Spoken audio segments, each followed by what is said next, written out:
하나님의 말씀 에스겔서 33장 말씀입니다. 여호와의 말씀이 내게 임하여 가라사대 에스겔서를 세 부분으로 나눈다면은 이스라엘의 죄로 인한 심판을 예언하는 첫 번째 부분이 1장에서 24장까지고요. 이방 국가들에 대한 심판을 나타내는 부분이 25장에서 32장입니다. 오늘 33장부터 48장까지는 세 번째 부분으로서 이제 이스라엘 미래의 회복에 대한 이제 예언을 하시는데요. 오늘 첫 번째 예언을 하십니다. 그래서 이제 이스라엘의 현재적 상황을 지금 소술하고 이제 이들이 어떻게 하면은 구원을 받을 수 있는지, 이스라엘의 미래가 절망적인 것이 아니다. 하나님께서 이스라엘을 구원해 주시게 하여 회개의 기회를 주신다는 것이죠. 그래서 심판의 상황 속에서도 끊을 수 없는 하나님의 긍휼과 사랑을 묘사하고 있습니다. 하나님의 신실하신 사랑, 이스라엘 백성들의 불순종을 대조적으로 이렇게 나타내고 있습니다.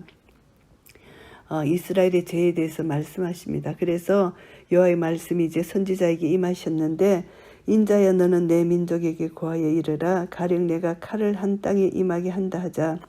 그 땅 백성이 자기 중에 하나를 택하여 파수꾼을 삼은 그 사람이 칼이 그 땅에 임함을 보고 나팔을 불어 백성에게 경고하되, 이제 칼이 그 땅에 임했을 때 파수꾼이 이제 그 땅에 칼이 임한다 하면서 나팔을 불어서 백성들에게 경고를 하게 되면, 나팔 소리를 듣고도 경비를 하지 아니하므로 그 임하는 칼에 재함을 당하면 그 피가 자기의 머리로 돌아갈 것이라. 나팔을 불었는데 그들이 경비를 하지 않았다. 그러면 그 피는 이제 적군이 쳐들어와서 이제 전쟁에서 지게 될 때 그 피는 자기에게로 돌아간다는 것입니다.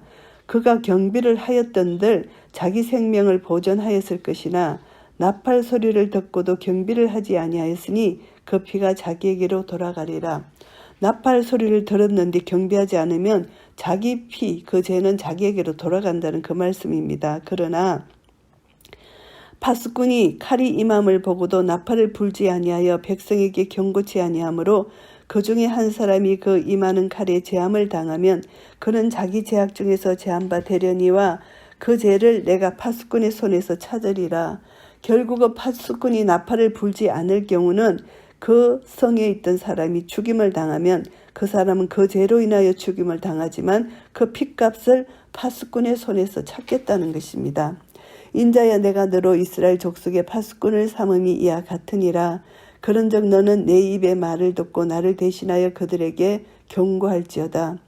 파수꾼으로 비유된 에스겔 선지자, 그래서 하나님의 말씀, 예언의 말씀을 듣고 선포하지 않으면 그 피를 찾겠다는 것입니다. 그 손에서. 그러니까 이스라엘 족속의 파수꾼으로 에스겔 선지자로 삼으셨으니까 너는 내 말을 듣고 나를 대신해서 그들에게 경고하라고 이렇게 당부를 하시는 말씀입니다. 가령 내가 악인에게 이르기를 악인아 너는 정녕 죽으리라 하였다 하자. 내가 그 악인에게 말로 경고하여 그 길에서 떠나게 아니하면 그 악인은 자기 죄악 중에서 죽으려니와 내가 그 피를 내 손에서 찾으리라. 결국은 하나님께서 파수꾼의 사명을 감당하라고 말씀하십니다. 그들이 죽으면 네가 파수하지 않아서 죽으면 그 피를 에스겔의 선지자 손에서 찾겠다는 것입니다. 그러나 너는 악인에게 경고하여 돌이켜 그 길에서 떠나라고 하되 그가 돌이켜 그 길에서 떠나지 아니하면 그는 자기 죄악 중에서 죽으려니와 너는 내 생명을 보존하니라. 파수꾼의 사명을 다 감당했을 때 그 악인은 그 경고의 소리를 듣고도 그 악한 길에서 떠나지 아니하면 그는 그 죄 중에 죽지만 이 선지자의 생명은 하나님께서 보존해 주시겠다는 그런 말씀입니다. 그런즉 인자야 너는 이스라엘 족속에게 이르기를 너희가 말하여 이르되 우리의 허물과 죄가 이미 우리에게 있어 우리로 그 중에서 쇠파하게 하니 어찌 능히 살려 하거니와. 이스라엘 허물과 죄를 이렇게 하나님께서 말씀하라고 하십니다. 주 여호와의 말씀에 나의 삶을 두고 맹세하노니 나는 악인이 죽는 것을 기뻐하지 아니하고 악인이 그 길에서 돌이켜 떠나서 사는 것을 기뻐하노라. 이스라엘 족속아 돌이키고 돌이키라. 너희 악한 길에서 떠나라. 어찌 죽고자 하느냐 하셨다 하라. 이스라엘 백성들이 허물과 죄로 있는데 그 허물과 죄로 가지고는 그들이 살 수가 없다는 것입니다. 그러니까 이제 악인이 그 길에서 돌이켜 떠나는 것을 기뻐하시니까 회개하고 주께로 돌아오라고 이 선지자를 통해서 말을 하라고 하나님께서 말씀하고 계십니다. 인자야 너는 내 민족에게 이르기를 의인이 범죄하는 날에는 그 의가 구원치 못할 것이요 악인이 돌이켜 그 악에서 떠나는 날에는 그 악이 그를 엎드러뜨리지 못할 것인즉 의인이 범죄하는 날에는 그 의로 인하여는 살지 못하리라. 악한 길에서 떠나는 그런 의미라기보다 악한 길에서 떠난다는 것은 철저한 회개와 함께 새로운 삶을 사는 전인격적 회복이 되는 것을 말씀하고 있습니다. 그래서 유다인들의 보편적인 생각은 당시에 선조들의 의가 자손들에게 전가된다는 그릇된 사상을 갖고 있었습니다. 그래서 하나님의 심판의 징계를 회개와 구원의 전제로 인정하지 않았습니다. 그 징계 자체를 이유 없는 고난이라고 불평했고 심판적 경고, 그에 따른 회개를 촉구하는 선지자 예언을 무시했고 배척했다는 것입니다. 그래서 그 말씀을 지금 12절에서 하시는 말씀입니다. 가령 내가 의인에게 말하기를 너는 살리라 하였다 하자 그가 그 의를 스스로 믿고 죄악을 행하면 그 모든 의로운 행위가 하나도 기억되지 아니하리니 그가 그 지은 죄악 중 곧 그 중에서 죽으리라. 스스로 의롭다 한다는 것이죠. 주관적인 확신입니다. 스스로 자기 의를 믿는다는 것입니다. 자기 의에 사로잡혀 있는 상태입니다. 그러한 자를 죄를 범하면은 과거의 의가 자기 자신을 구원하리라는 그릇된 확신 속에서 안주하는 것이죠. 이것을 경고하는 말씀입니다. 계속적인 자기의 구원의 조건이 아니라는데도 이들은 자꾸 자기의를 구원의 조건으로 알고 있다는 것이죠. 가령 내가 악인에게 말하기를 너는 죽으리라 하였다 하자 그가 돌이켜 자기의 죄에서 떠나서 법과 의대로 행하여 전당물을 도로 주며 약탄물을 돌려보내고 생명의 윤례를 준행하여 다시는 죄악을 짓지 아니하면 그가 정령 살고 죽지 않을지라. 법대로 의대로 행하는 자, 이들은 진정한 회개를 하는 자, 새로운 인격을 가지고 사람과 하나님 앞에서 바른 삶을 사는 자, 이런 자는 하나님께서 이제 구원해 주신다는 것입니다. 결국 하나님 말씀을 순종하는 자를 하나님께서 구원해 주신다는 것입니다. 그의 본래 범한 모든 죄가 기억되지 아니하리니 그가 정령 살리라. 이는 법과 의를 행하였음이니라. 결국은 회개하고 주께로 돌아오는 자입니다.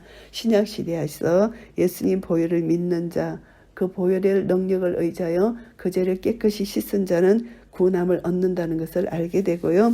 그래도 내 민족은 말하기를 주의 길이 공평치 않다 하는도다. 그러나 실상은 그들의 길이 공평치 아니하니라. 자기 의를 내세워서 하나님 길이 공평치 않다고 말하는 이들은 너희들이 공평치 않다는 것입니다. 하나님의 공평치 못한 섭리로 받아들였다는 의미입니다. 최후까지 회개하지 않는 것이죠. 고난의 책임을 하나님께 전가하려는 백성들의 가정함을 보여주는 말씀입니다. 이스라엘 백성들은 하나님이 만유 앞에서 공평하신 분이심을 깨닫고 회개해야 되는데 도리어 강팍한 마음으로 모든 책임을 하나님께 돌렸던 것, 이것을 여기서 지적하는 것이고요. 만일 의인이 돌이켜 그 의에서 떠나 죄악을 지으면 그가 그 가운데서 죽을 것이고, 이제 그 가운데서 죽는다. 의에서 떠나 죄를 지으면 그 죄 때문에 그가 죽을 수밖에 없다는 것입니다. 만일 악인이 돌이켜 그 악에서 떠나 법과 의대로 행하면 그가 그로 인하여 살리라. 악인이 회개하고 주께로 돌아오면 그는 살겠다는 것입니다. 그러니까 자기 의로 절대 구원함을 받을 수 없고 하나님 말씀에 순종하는 것, 결국 신약시대에서 예수 그리스도를 믿음으로 구원을 받는다는 것을 말씀하는 것이고요. 그러나 너희가 이르기를 주의 길이 공평치 않다 하는도다. 이스라엘 족속아 내가 너희의 각기 행한 대로 심판하리라 하시니라. 결국은 개인의 죄가 언약 공동체의 공동 책임으로 희석되는 것이 아니라는 것입니다. 하나님께서는 각 개인의 죄를 결코 간과하지 아니하십니다. 이스라엘의 죄는 공동체적 성격과 함께 개인적인 책임도 내포되고 있는 것입니다. 각 사람이 행한 대로 보응을 받는 것이라는 것을 말씀하는 것이고요. 우리가 사로잡힌 지 12년 10월 5일에 예루살렘에서부터 도망하여 온 자가 내게 나와 말하기를 그 성이 함락되었다 하였는데, 이스라엘에 대한 심판 예언이 예루살렘 함락으로 성취되었습니다. 그 함락 뒤에 선지자에게 일어난 일을 예언한 24장 25절에서 27절의 내용이 이제 이 본절에서 성취되고 있는 것입니다. 그래서 선지자는 입을 열어서 심판 뒤의 상황, 하나님의 은혜로 주어지게 될 구원의 소망을 선포하게 되는 것이고요. 12년 10월 5일 예루살렘 함락입니다. 시드기야 왕 제11년 사흘이었습니다. 여기에 나타난 연대는 예루살렘이 함락된 지 18개월이 경과한 시기입니다. 오랜 시간이 경과한 뒤에 에스겔 선지자가 이제 이것을 선포하는 그런 내용이고요.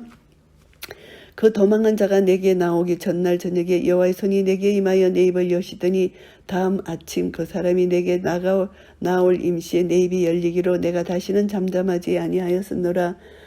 에스겔 선지자의 새로운 예언이 시작되는 것은 이제 그 예루살렘 성에서 도망자가 나와서 소식을 전하였기 때문이 아니라 하나님의 직접적인 간섭 때문에 입을 열었다는 것입니다. 그래서 이제 하나님이 전하라고 하셔서 말씀을 전했다는 것이죠. 그래서 여호와의 손이 임했다.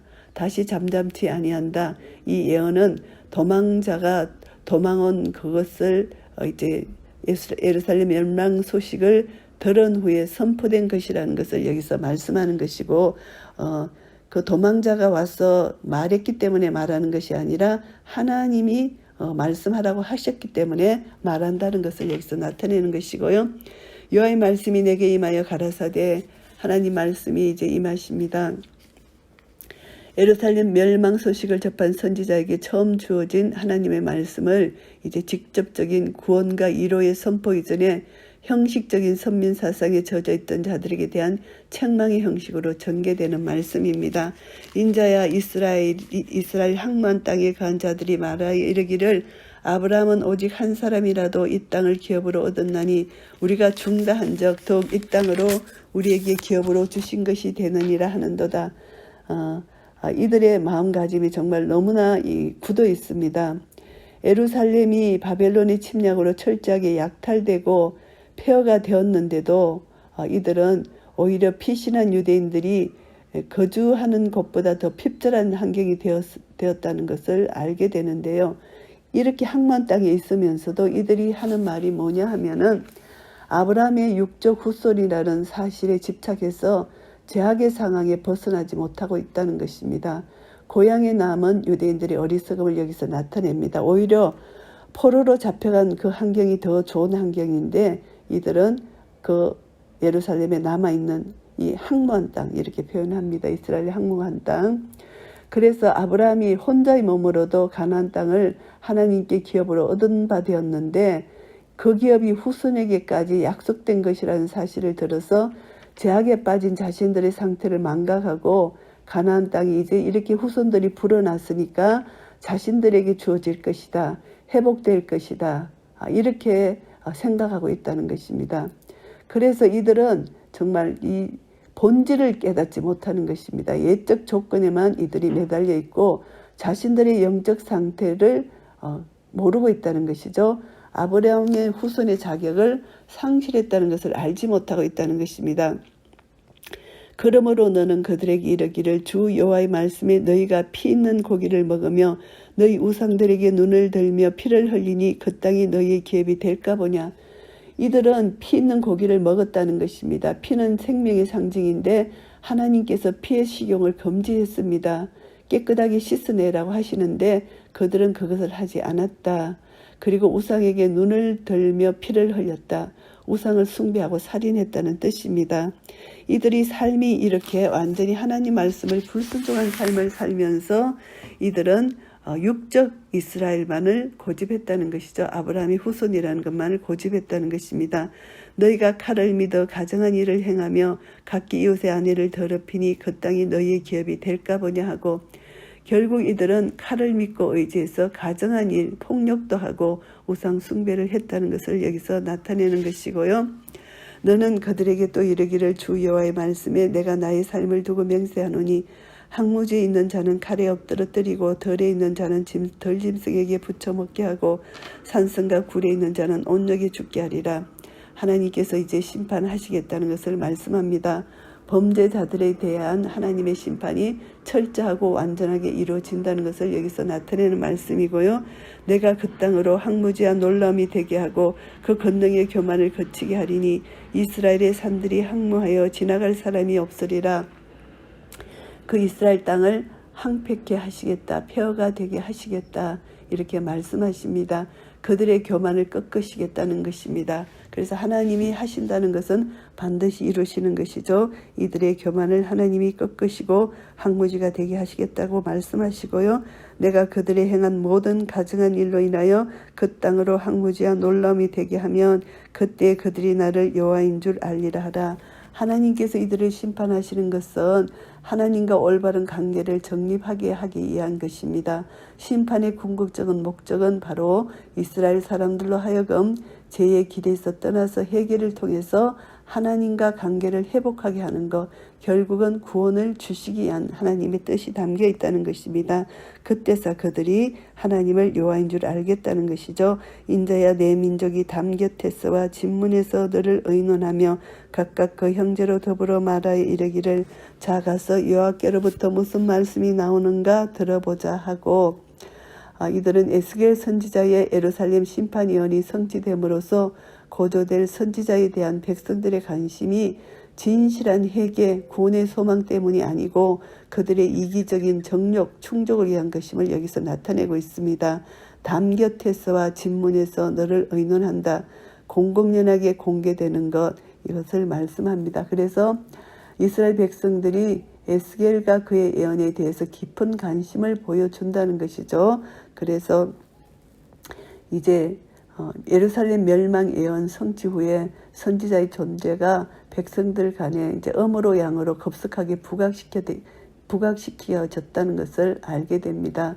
그래서 자 가서 들어보자 이렇게 하는 것은 하나님 말씀에 대한 진지한 경청, 그에 대한 순종의 자세라기보다는 새로운 소식에 대한 호기심의 충족을 위한 행동이다. 이렇게 볼 수가 있습니다. 그래서 이들은 이제 이들의 이렇게 담 곁에서 진문에서 서로 의논하는 이들의 모습을 여기서 나타내는 것이고요.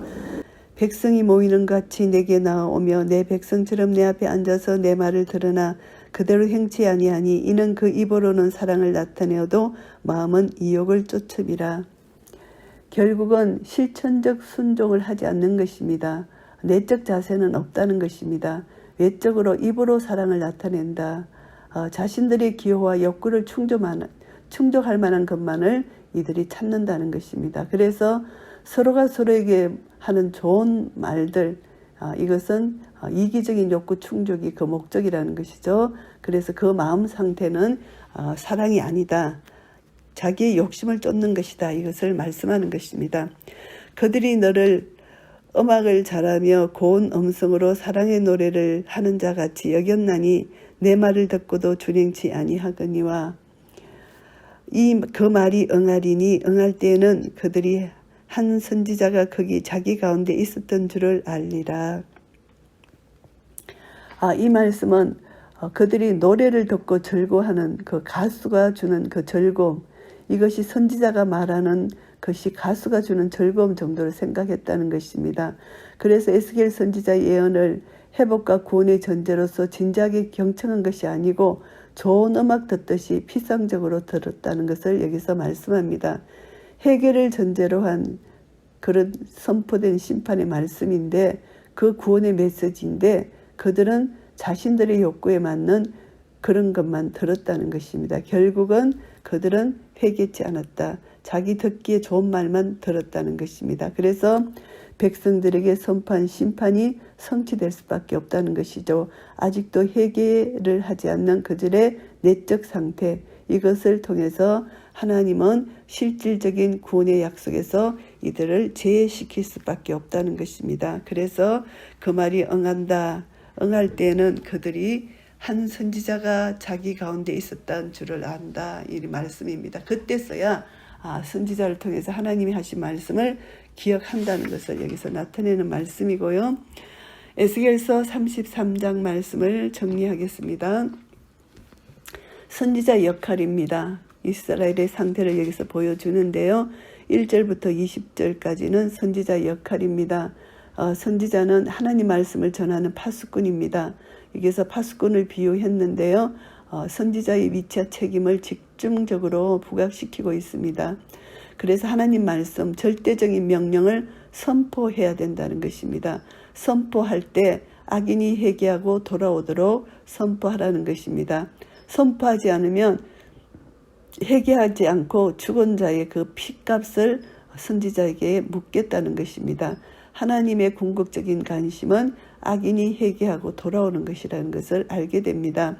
그래서 하나님은 선지자의 이 말씀 선포를 통해서 회개의 기회를 주고 하나님 백성으로 삼으시겠다는 뜻입니다. 그래서 예수님도 하나님의 뜻대로 죄인들에게 복음을 전하셨던 것이고요.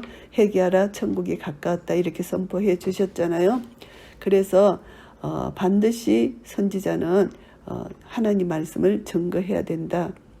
그래서 하나님이 주신 그 말씀을 그대로 선포해야 된다. 악인은 반드시 죽음을 당할 것이다. 의인만이 하나님께서 구원해 주신다. 그래서 예수 그리스도를 믿는 자는 구원을 받고 예수 그리스도를 거절한 자는 지옥에 간다. 이것을 분명히 전해야 된다는 것입니다. 21절에서 33절 말씀까지는 이스라엘 백성들의 거듭된 신앙관에 대해서 말씀하시는데요. 이스라엘 백성들은 믿음과 행함의 관계를 오해했습니다. 그래서 심판을 받을 수밖에 없다는 거죠. 이스라엘은 아브라함의 후손이기 때문에 자연적으로 하나님의 축복을 받을 것이라고 생각했습니다. 그래서 아브라함의 한 사람에게 가나안 땅을 선물로 주신 하나님께서 이제 많은 후손이 생겼는데 약속의 땅을 분명히 주실 것이다, 이렇게 자만했습니다. 그래서 이들은 하나님 말씀을 무시하고 자기들이 선민이라는 이것에만 그냥 생각했기 때문에 무조건적으로 우리는 선민이니까 구원을 받을 것이다, 이렇게 생각하며 방탕한 삶을 살았다는 것입니다. 그래서 하나님의 언약을 거부한 자들에게는 저주를 내리신다는 것이죠. 이 하나님의 말씀을 무시하고 하나님을 제대로 알지 못했다는 것입니다. 하나님의 말씀 언약에 순종하지 않고 단지 아브라함의 자손이라는 사실만으로 만족했던 이스라엘 사람들은 심판을 받을 수밖에 없다는 것을 말씀하는 것이고요. 그리고 이들은 하나님을 아는 지식이 없었다는 것입니다. 이스라엘 백성들의 마음이, 이제 이들의 믿음이 완전히 하나님을 올바르게 알지 못했기 때문에 이들은 하나님 말씀을 받아들이지 못했는데, 선지자가 선포하는 하나님 말씀을 음악을 듣는 정도로 그냥 자기 귀만 절구하는 정도로 소홀히 여겼다. 이것은 하나님을 만홀히 여겼다. 영적 소경이라는 것이죠. 거듭되는 선지자의 경고의 말씀을 무시하고 육신적 요구를 따라 살게 되었다는 것입니다. 그래서 이스라엘 백성들의 상태를 내 백성이 지식이 없어 망한다는 호세아 선지자의 말씀과 똑같죠. 이스라엘 백성들은 양식이 없어 목마르지 아니하고 오직 하나님을 아는 지식이 없을 때 목마르다. 그래서 방황과 절망에 이르게 된다는 것을 알지 못한 것입니다. 우리는 이 말씀을 통하여 이제 어떤 교훈을 받을 수 있나 하면은 백성들의 영적 상태를 유지시키는 파수꾼의 역할을 감당해서 항상 깨어 있어서 하나님 말씀을 전하는 파수꾼의 사명을 우리가 감당해야 된다는 것입니다.